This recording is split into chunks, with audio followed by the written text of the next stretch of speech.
so good. Hey, everybody. Welcome to I've Been There, Brother, the show about the common struggles that we all face, we don't discuss, and how they can actually bring you together. That fellow over there is William. I'm Keith. We're excited to be here with you today. Dude, I'm in business. Thanks for that break. Yeah, of course. You know, the best thing that we have bought for this house are bidets. Oh, you have a bidet? We have two. So we have three bathrooms in this house, and 2 out of the 3 have bidets. So they are not like the whole bowl, but they're made by Bidet Mate, an Australian company, right? That Okay. Bidet Mate. Yeah. I think they're like $250, and they plug into an outlet, so you get a heated seat, That's what I was curious on. heated water, a blower. If you're into that, you can have a fan turn on and blow dry your ass. I would like the heated seat. It's cold, and I run our house cold.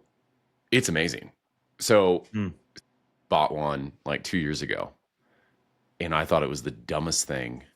And I used it one time, and I bought one for downstairs. So I'm downstairs in my office, and there's a bathroom just outside of my office. And yeah, That sounds really nice. dude, they're awesome. The most expensive part was having electricity installed because I didn't want to run it off an extension cord. So we had to have an outlet installed near the toilet. It is, dude, it is worth it.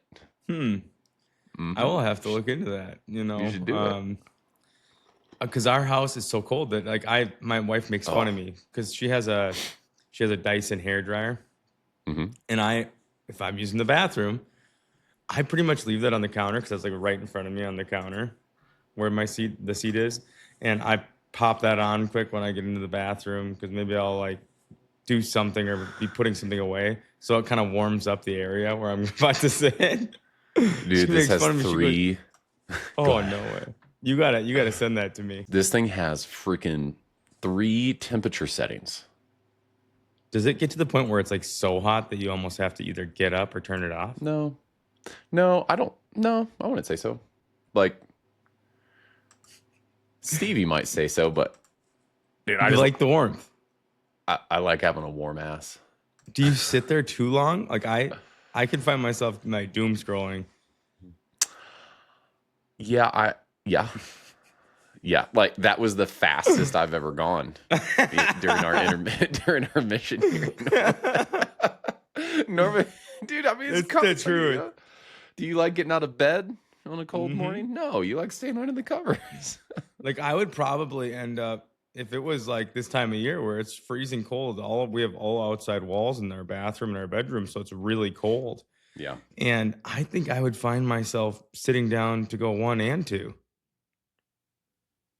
As a man, like I probably would. I'd probably be like, you know what? I just kind of want to sit down really quick. It's warm. I mean, it feels pretty good, William.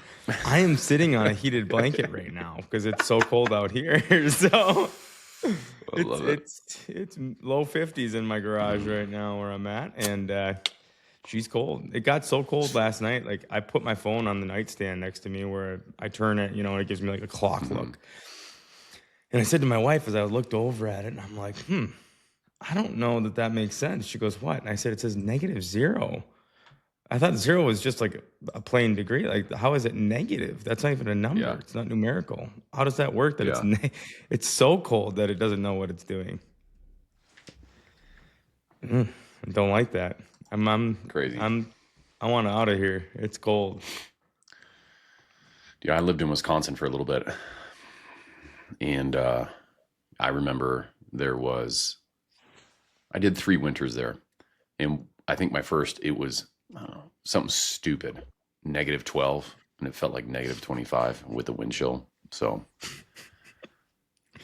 what's it like in Utah though? I mean, like it snows there and it's cold, mountainous.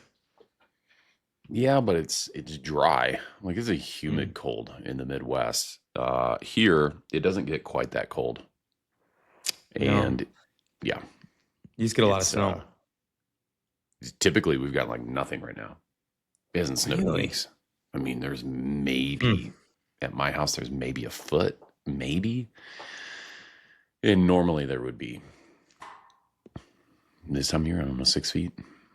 Did I see in like one of your images that you have, do you have heated tire pat tracks on your Yeah, we'd driveway? have to. Yeah, because our driveway is really steep in the neighborhood that we Mm, live in. We're at like the base of a, I don't want to call it mountain. Like we're in the mountains, right? We live at 6,700 feet. So we're up in the mountains, but we're kind of on a little foothill, I guess, yeah. that's in a mountain. Excuse me.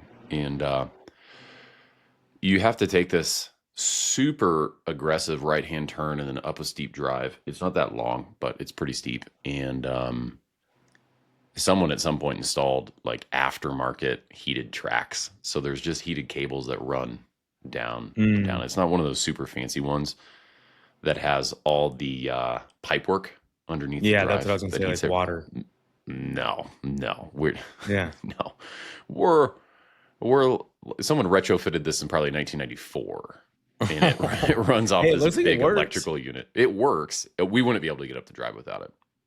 Hmm. That's Yeah, crazy. yeah, So, like, thinking of that, like you just said, Wisconsin. Now you live in Utah. I know you. I think at one point said Illinois. yeah, yeah. I was raised in Um, Illinois. like so, like how? What has been the trajectory of Keith? I mean, is it work? Is it because you also said Australia?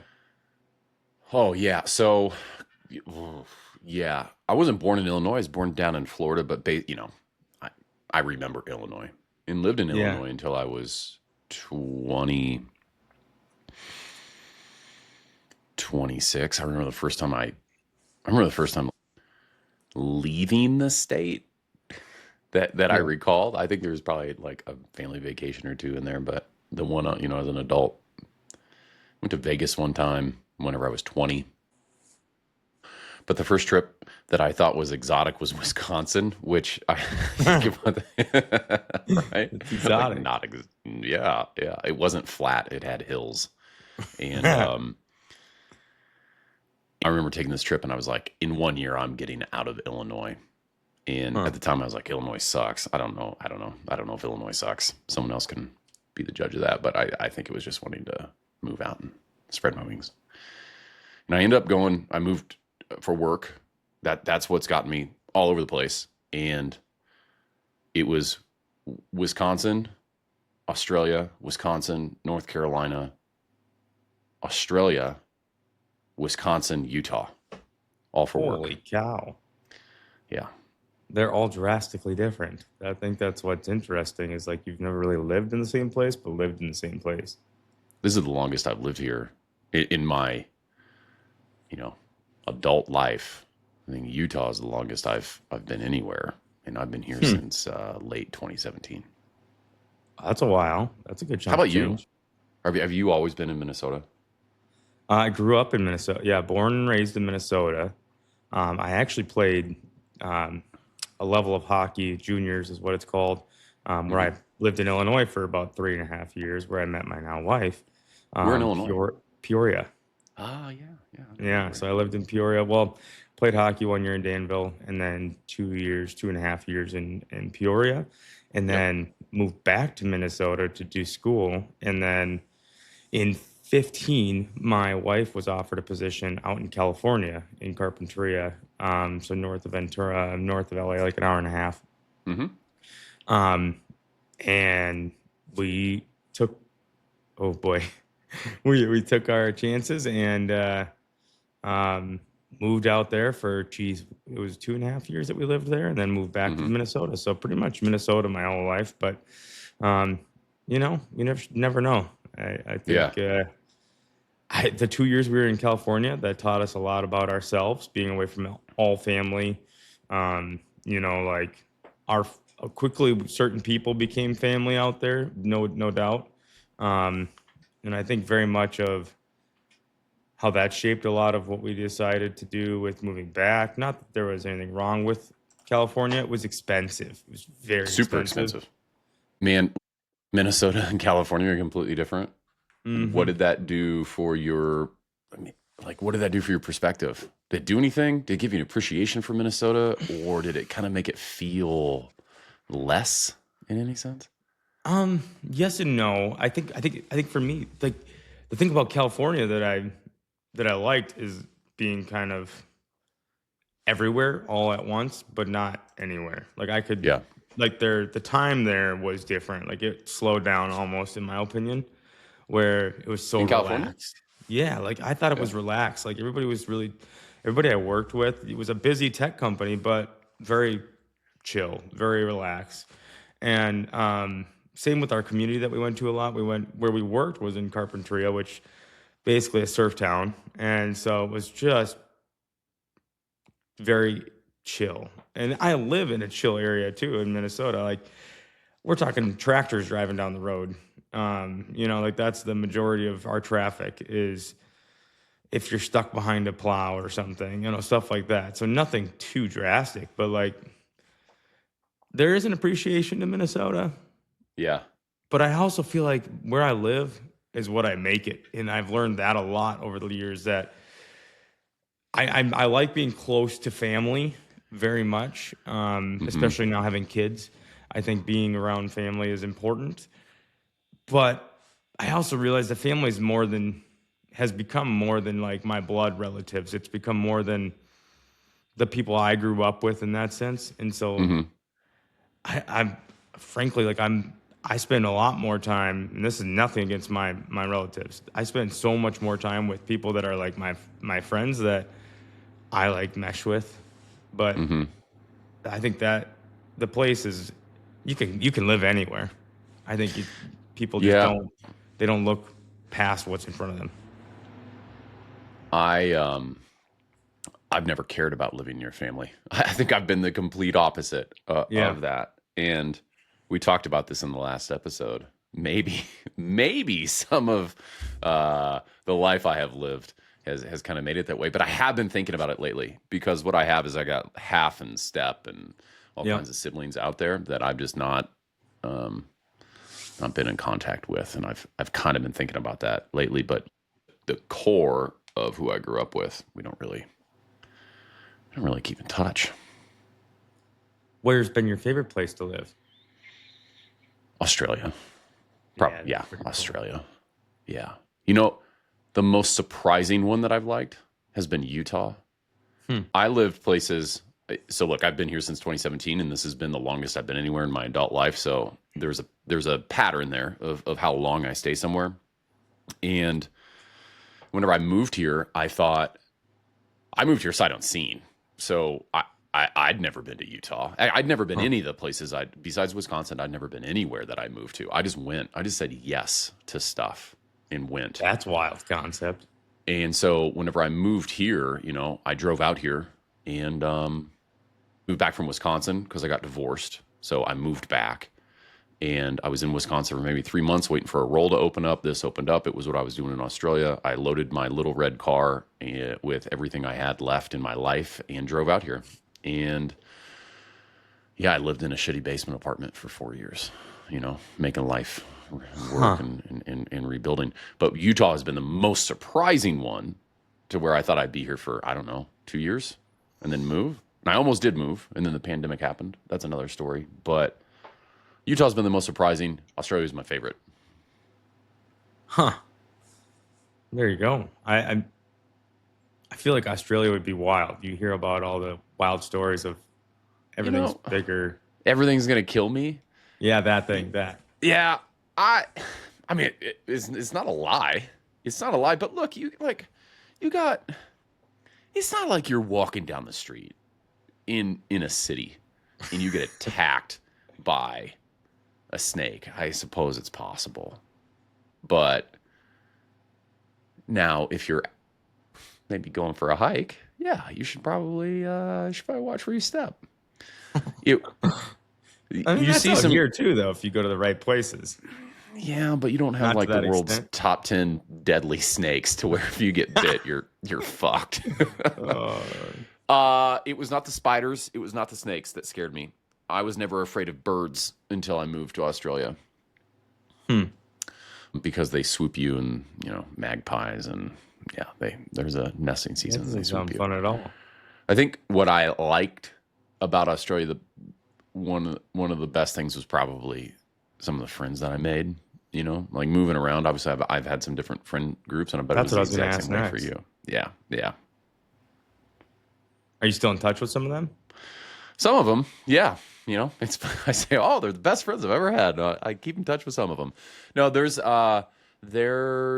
one that we really, we bonded almost immediately once I moved there, and we met, and we've kept in touch, We've kept in touch, and I stayed with him and his wife whenever, when my ex-wife and I split up. They moved back to the US. I stayed in Australia for 3 months as I came to terms with I was gonna have to move because we planned on staying there forever. And I stayed with them for a couple months, and we got pretty close. Oh, there you go. Yeah. How about How like about through all your moving around from Illinois and Wisconsin? I mean, you touched on how you're not really close with a lot of family, so I would assume some friends have become pseudo they, family. they basically have become family. It's interesting. I was listening to a podcast maybe a month ago, and they were talking about what it takes to maintain a friendship, and it was the right mix of certain things in your life, and it was proximity, geographical proximity, proximity and age, and then the time, the stage of life, which I guess is kind of like your age, but it was when one of those gets too far out of whack, that friendship kind of stalls, and we tend to try to force it, or we think maybe that person doesn't like us because we haven't heard from them in a while, and we don't take into account what stage of life are they in, what are they going through, because whenever you're 25 and 45, you're focused on different things, and if you're having a family, it's at a different stage, and you have to overcome that geographical distance sometimes. I thought that was really interesting. It made me think about some of the friendships that I've made throughout the years.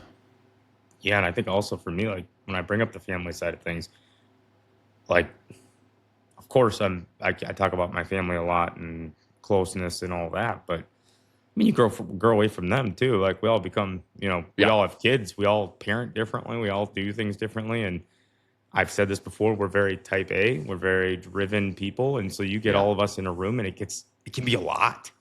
And yeah. then all of our kids are very much the same. And so Hmm. I think you not that I grow away from my family or anything like that. I think that it's just environmentally though, like I don't take time around that as much as I should. Now I will say as I've gotten older and my kids have gotten older, I think that's also shifted a little bit where like when we hang out with family, it's not like it's not forced in any way. More or less, it's like, hey, you're gonna parent the way you want to parent. We're gonna parent the way we want to parent. And our kids are getting to the age now where, like, some of my sister's kids, like, are my kids just adore, and so they kind of run off and go do their own thing, and then we kind of hang out as adults again. And it's Hmm. not so much that we're parenting at the same time, worrying about who's doing what, because all the kids go off and do things. And I think that's been a weird shift in like the family side, but yeah, I mean, like I've also got like a buddy that was the best man at my wedding. Hmm. I don't have any brothers, and other than people that are not relative or blood Yeah, relatives. And this gentleman, he has been my best friend for a long time. I consider him family. yeah. And it's the kind of relationship, friendship that like I mean, I could go months without talking to the guy, and it's not that I'm like, I think about relationships where I reminisce on the past. That isn't like that with him. Like it's like, hey, how's your kid? How's life? What's going on? And then we just kind of keep enjoying where we're at. So if you think about the friends that you have right now, are they from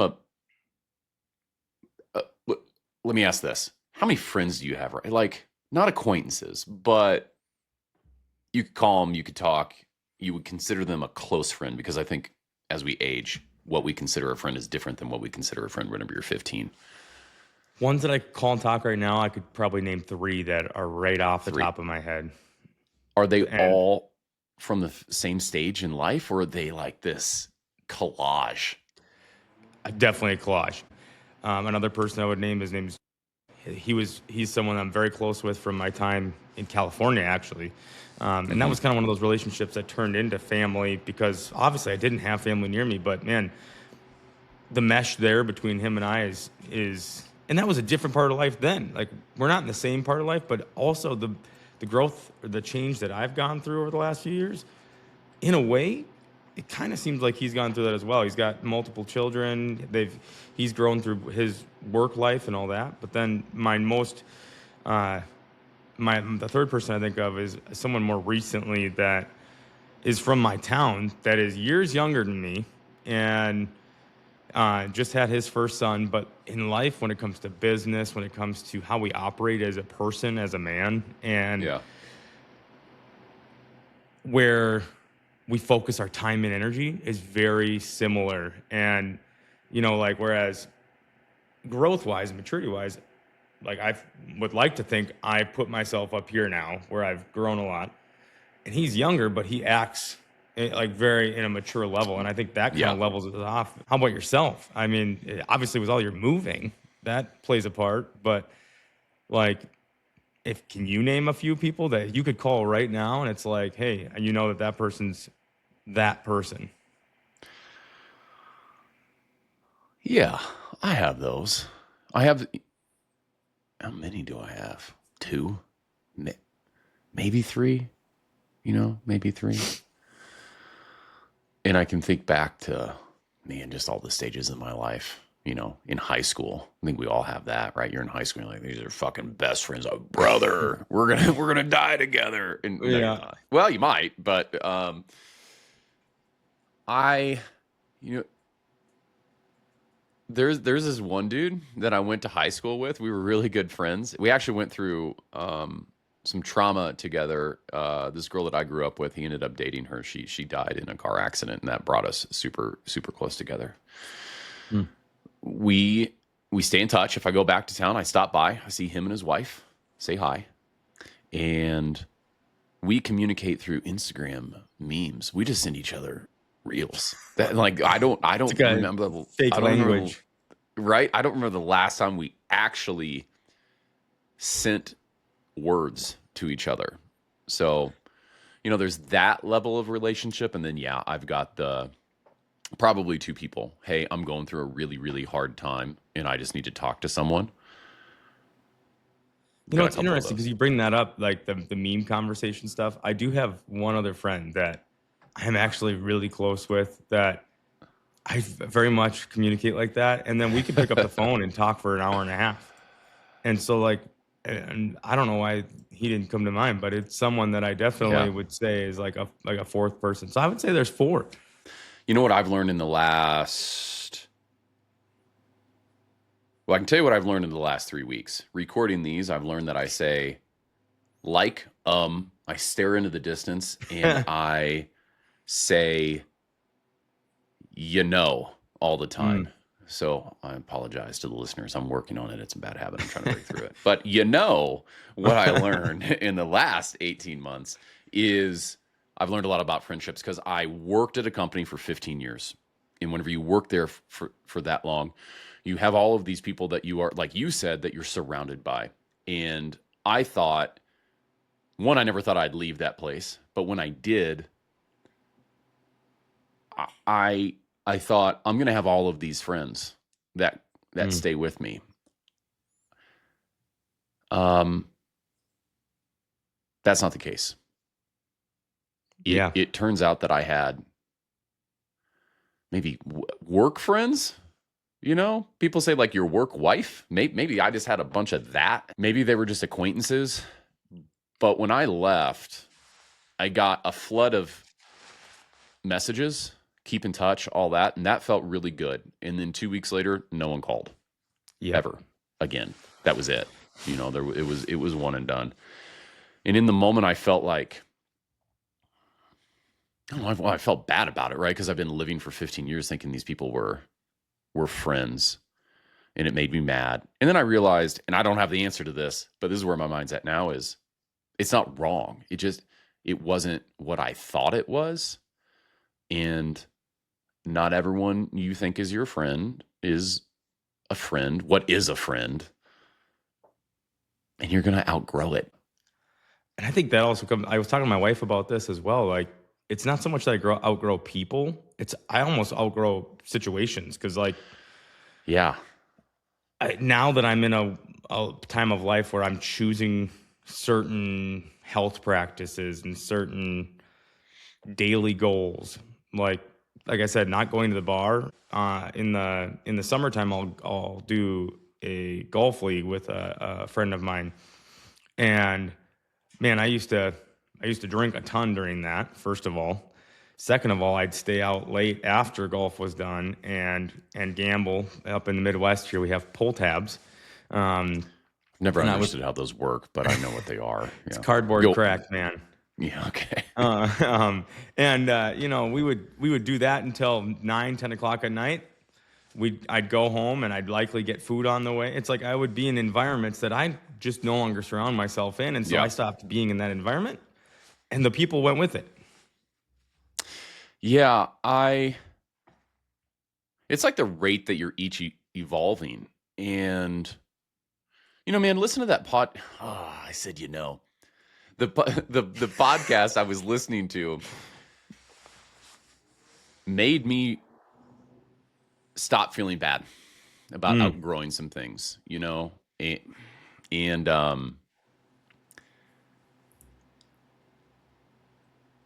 the people you surround yourself by are either keeping you, they're either pulling you backwards, they're keeping you where you're at, or they're moving you forward.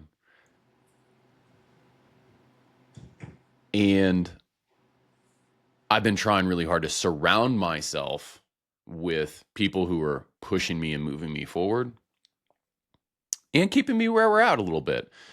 I don't agree with some of the shit that is on social media where it's like, cut everyone out of your life who isn't pushing you forward to the next aggressive level. Give me a fucking break, right? We need a mix. I don't think we need to surround ourselves with people that are pulling us back to something we don't want to be. I also view that as like I've noticed that I will do that with people where, I'm trying to improve on myself and make better choices, but not that I'm trying not to judge how someone else is living, but if I feel like I'm making different choices that are improving my life, I would rather try to surround myself and keep those other people and maybe say like, hey, like, try to influence them in a positive way of making healthier decisions and choices. Well, think about this. Think about what we're talking about. I just said you should surround yourself with people who are pushing you to be better. Well, you know what, motherfucker? You could be that person to someone else. Exactly. And so to say, I'm not going to let you be my friend because you're not pushing me forward. Well, then why would someone who would push you forward be your friend because you're quote unquote beneath them? Mm-hmm. I guess it's all about what they want and how much, are you evolving?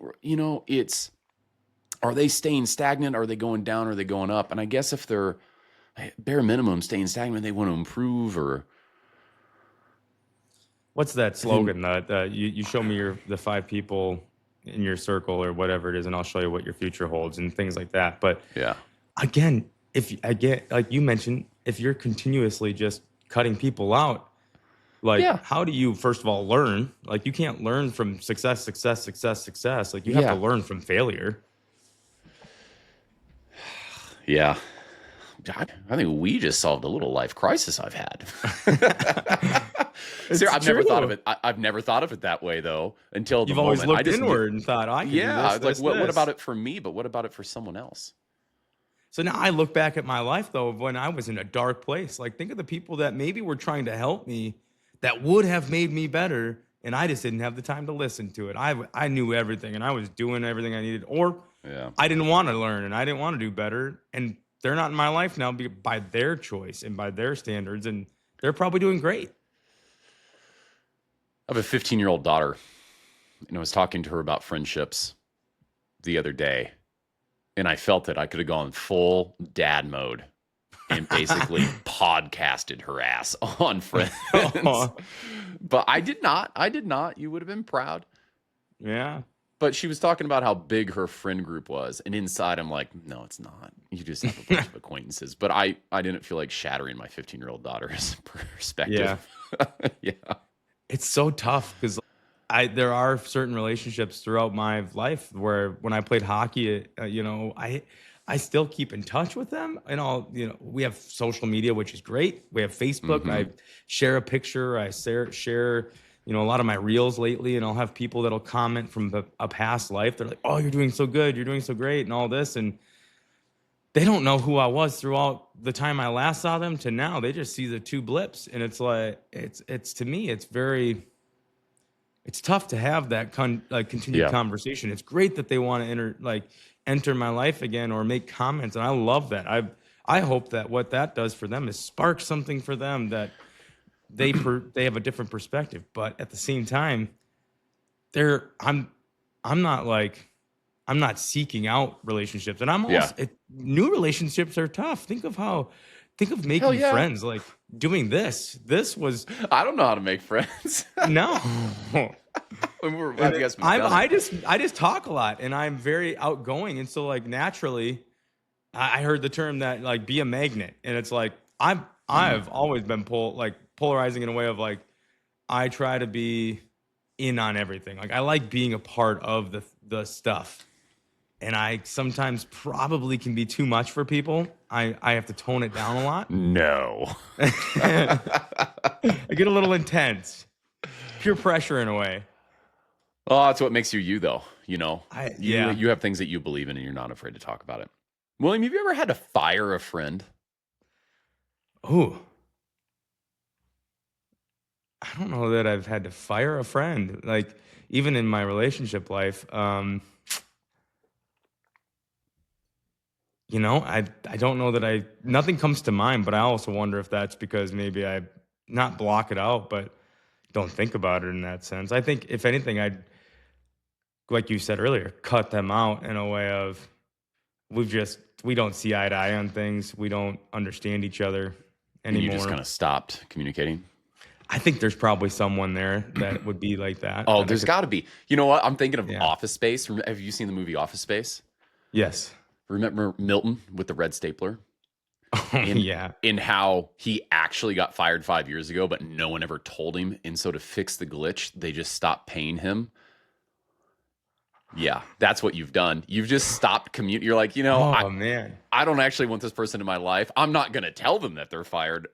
I'm just going Oh to fix no. the glitch. Stop communicating in text, like And you just leave stop them on communicating. red. That's how I've done it. I fired friends. I fired a friend. They don't know it, but I fired a friend maybe 3 weeks ago. I'm not saying this is right, by the way. I think the mature thing to do would be to have a conversation with them, but I can't take the nonstop negative energy that they put out to the world. Oh, Everything, it's a victim mentality. I don't use that word lightly. it's true though. But it's everything is happening to them. They have absolutely no control. And I have hung in there for years and I can't do it anymore. Yeah. So I've Miltoned them. I don't think that's the right move, but I have done it. This comes back to a couple months ago. You had posted some books, and one of them I purchased, and I actually started incorporating into our business, Tribal Leadership. Oh, And I love that fucking book. this makes me think of that very much, where I'm like, 100%. people live in such a negative headspace, and they thrive in that. They just They do. It's like a spreads. leech. Oh man, it's just they grab on and they just keep sucking the life out of things. And as much as you try to adjust the environment and focus on the positive or realign their focus, then I also start thinking how often I try to redirect someone else, and I hear myself of judgment or thinking negatively on something, and I'm like criticizing others, and I'm like, oh man, now I got to learn. Like here I am focusing on this, and you're just doing this, and you. When really, in retrospect, am I thinking about the insecurities of what I'm seeing from them in myself? I think I catch myself doing that a lot. What I like about that book is it talks about if you're at a level 1, you're not going to go from a 1 to a 3. You're going to go a 1 to a 2. If you're a 3, you're not going to go to a 5. You have to work your way through. And it shifts how you talk to people whenever you do see some of those characteristics of you're not going to, well, it's representative of life. You don't go Yeah. from 0 to 100 sustainably. It's incremental. You have to take steps. But you read that book and you start hearing how people talk. You're like, holy shit, I started that's throwing out accurate. like your stage 2. Like, oh, you're stage 2. No, you're stage 3. Yeah. Like, where are you operating? And it's like I thought I was operating in stage 4, and I catch myself, oh, I'm definitely stage 3 still. Yeah, Like, in the book, it tells you wherever you think you are, go down a level. That's where you're actually yeah, at. exactly. And I'm like, oh man. But you know, I think very much in my relationships that's something that I've also grown into with the fitness that we're both. That's where we met, and the stage of life that it's become has been so ingrained in everything I do. You know, multiple calls a week, friendships that I stay in touch with each and every day, whether it's social media, text message, and I started thinking about where energy goes, energy flows, and that is very true in the sense of business, in the sense of my faith, in the sense of my fitness, and my my community now isn't even people that live in town, except for a few people. I have so many thoughts. I got it on my little whiteboard here too. Do you know my love of whiteboards? Yeah, we talked about that the other day. It's Where it's strong. Look at this one. I have this little mini one that sits on my desk. Instead of post-it oh, notes, I just have I just have a little whiteboard, so I don't waste post-it notes. Anyway, so I have some notes on my mini whiteboard because I always have a lot to say. And I got to get I one of always those. do. I like that angle and everything. It's got a pen holder on Oh, the top. oh man, it's got a pen holder on the top. It's got Does a it little light up trap or does it door on the just? side. Oh, No, it's got it doesn't light up. It doesn't light a up. light up would I'm be not cool. It's very you. It. I'm thinking of firing friends. I'm thinking about life change because you brought up fitness, Yeah. sobriety, all those major. I don't say they're not. Well, I almost say controversial. They're not controversial. They're polarizing, I guess. Some people In view a it that way. way, right? It could you could Yeah. view it that way. But what it does is it changes your friend group. We're talking about firing friends. We're talking about what's my friend mix look like, and also as you age, it is considerably harder to make friends. And what doesn't get discussed a lot is how lonely you'll be. I have been going through a lonely period the last 6 months of a lot of life changing, changing careers, working somewhere else after being there for a really long time. And it's one thing whenever you casually hear someone go, oh, it's going to be a little lonely, but everything's going to be okay. And then you live it and you're like, fuck, this is actually really lonely. And I've never Yeah. regretted the moves I've made. I just didn't always realize how lonely something was going to be and what it was like to get through that. And that ties into 5 years ago, I never would have imagined making online friends. And in case anyone doesn't know this, William and I have never met in person. And I have like one friend in Utah that I actually see. Everyone else lives in Australia or Wisconsin. There's one in San Francisco. They're all the places I've, sprinkled parts of my life. But some of the best ones, man, they're shaping up to be online. Never even met them in person. And that's wild. I just never would have thought of that. Well, which is also, I mean, it's kind of like for me, I grew up playing a lot of video games, and during the online era of playing video games, so meeting people online and making an organized night to play games, and we'd get a group of people and we'd go into battle together essentially, Mm-hmm. and so like that aspect for myself is very normal, and I think it's created this. I think the fear of putting yourself out there is what started it for me, and like acknowledging that the group I was putting myself in with the fitness side was in a lot of ways acknowledging a lot of my faults that I didn't want to acknowledge for a long time, and Yeah. that forced a lot of that and alienated a lot of what was in person for me. That I also think I kept people at bay during the last, let's say, 7 years during a lot of my grief, because I didn't want a lot of them to know what was really going on in my life, where I was struggling so terribly in such a dark place that So that on the surface, everything looked cool and hunky-dory, even though on the surface I was 380 pounds, and I had some family members, some people that would ask me like, "Are you okay? What's going on?" "Yeah, I'm fine. Yeah, I'm fine." "No, no, I'm not." And the only person that really knew was my wife. Yeah. And that relationship wasn't good. Like, it wasn't healthy. We were not in a good place. And until I realized that, hey, you know what? I'm the culprit of that.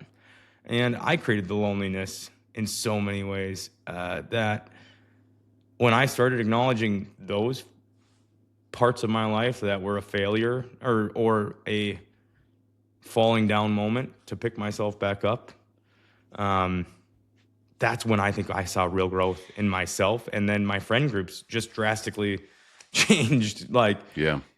I stopped doing a lot of things that were pulling me down, or as you said Yeah. earlier, like holding me back. Well, you don't even know if you're being held back if you don't know where the hell you want to go, right? True. Something that is interesting to me. I'm thinking about my friend, my 2 to 3 friends that I have, right? Really good friends. I wonder why I don't pick up the phone, call them and talk about these things. It still feels uncomfortable to do that, but I will sit here and talk to you, who I've never met, and then we're putting this online to let people listen to it. And I feel pretty comfortable being insanely open in this format, but yet I don't do that with some of the people that are closest to me. And I don't know why that is. Yeah, I think a lot of that's judgment. And I say that because in the last 3 weeks of doing these, since ramping this all up, viewing myself, I'm doing it constantly now where I'm looking off, and you mentioned that earlier.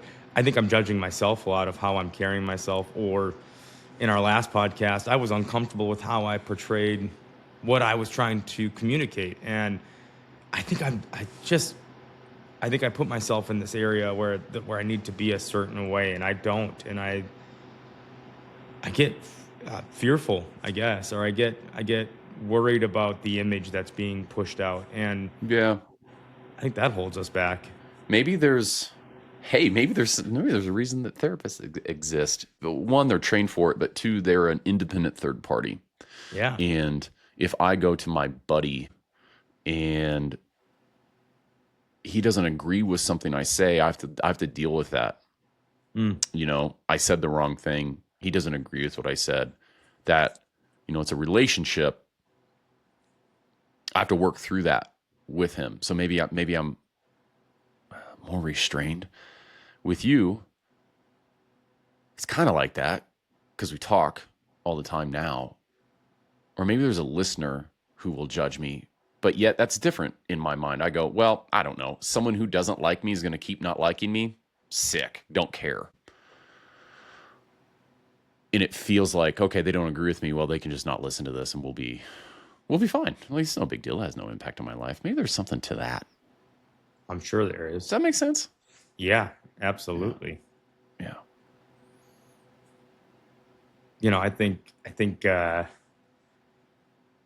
get to the point where on these new relationships, like with yourself, that you don't have an old history of who I was. You don't know who I I have was no clue. 2 years ago. And I think that carries a lot of weight, as well as that you're meeting me in many ways for the first time each and every time we talk. And you talk about calling people up, those couple friends. That's something that I was always, as I grew up, that is different, is I was always told, if they're on your mind, call them. And it's something I practice frequently, where it might be just hey, I was thinking about this, shoot a text even just to say, hey, which I am actually the kind of person that likes a phone call. And so I'll take I'm a time to talker, just, not a texter. Yeah. yeah. And you can perceive text in so many ways. What if you're in a bad mood and I send you a text of something that's a question, and you'll be like, well, why is he getting on me about this? Who knows? I don't want to put that in someone else's court. I'd rather just give you my infliction and you can hear my voice. And Yeah. I definitely feel like I sit on the world, or sit in the space of just call the person. What's the point where you stop calling someone? Because when I left that company where I thought I had all these friends, There's acquaintances that we still keep in touch.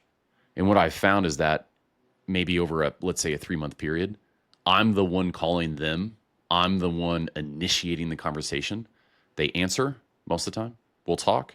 It's a pleasant conversation, but they never call me. And it's not like I'm calling them every day. You've been fired. And part of me is like, I've been fired. It's possible. Yeah. And I just keep showing up. You were fired. Dude, that's shit. And, and then also, maybe they want to be your friend, but damn it, I'm Milton. I'm just showing up to work. I think I've been fired. There you go. But is that true though? I feel like some people. I think so. Yeah. Oh man, I've been fired by a couple people. Maybe it's that where you're at, and they view maybe some of your success. I look at your gym, and I think about, when you post things. I love watching your stories. I think that I spend time after I do my morning routine, I'll get in with my workout, and you're one of the first people that I pop up to see what you talked about that morning. Damn it, William, I've been fired, and I didn't realize it until right now. I could think of a couple people that I've probably been fired from there, that friendship. Boy, it's pretty important to put yourself out there, isn't it? I spent a long time not putting myself out there. Actually, I remember, yeah, dude, I remember saying that 2 or 3 years ago to my wife. How do I make friends? I forgot how, because if it's not at work and you're not part of a group. Yeah. It's tough. And in so many ways, for some, it isn't tough. Like I said, I consider for myself me, it feels insurmountable. Yeah. Correct. And my wife is very, very comfortable with just being, in her space as well. And so we're two totally different people. And I think that's also a huge aspect of where you're at with maybe how you grew up, how you've, matured, how you've evolved. You use the term evolve. That's so important. I think it's important to evolve. Yeah. Maybe it's more for some people, maybe it's less for some, but I don't think it's healthy to just stay put forever. That sounds like a recipe for a short, unfulfilling life. Yeah. And I think, you also said in one of your recent messages that we don't always stay at the same job. We come and go, whether we choose to leave or you don't choose to leave. And I think that's very much like friendships, whether you fire someone or you get fired yourself. Yep. You're right. You're wise, William. I don't know about that, but I appreciate that. I think I've had a lot of experience in a short amount of life so far, in under 35 years. I'm an old man compared to you. I did not do online gaming. Nintendo 64 was not connected to the internet. I wish it would have. Could you imagine playing Star Fox online? Dude, I'd tell you this. I would have smoked your ass in GoldenEye. Oh, no chance. I'm an odd job pro. You know what I got for my 40th birthday? What? I got an original refurbished Nintendo 64 with GoldenEye. Oh, my goodness. Madden. Oh, yeah.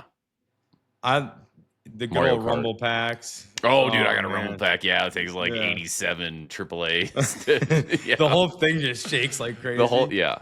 Oh, man. That's good times. Yeah, fortunate I had one of those. Actually, we got it as a family, a hand-me-down when I was younger, and from a coworker that actually still works for our company, and he's family. And, it's just, man, that's, I think, another thing that in friendship is that holds on to the past, not in a bad way, but I think a lot of times you outgrow relationships and you realize you're just reminiscing constantly. Yeah, there's a time and place for it, but that can't be it. And I feel like there are relationships I have where it's like you talk about your high school friends and things like that. I think that happens a lot more than I realize, that we'll get together or we'll do something, or maybe you're with a group of friends and also you start talking to someone, you might catch up and then you start focusing on the past, and that's when I think the conversation's over. Mm-hmm. Yeah. But yeah, friendships are tough, and they are tough. Life is a growing period. Every single day we have growing pains. Yeah. Yeah. And it's all about knowing the path that you want to go down, what you want to become and grow towards. And I mean, it is true, regardless of how you get there. Your inner Yeah. circle is, it's gonna keep you where you're at, or it's gonna help push you forward. All right, everybody. Hey, we appreciate you being here today. Go out there, do something good, kick ass. We'll talk to you soon.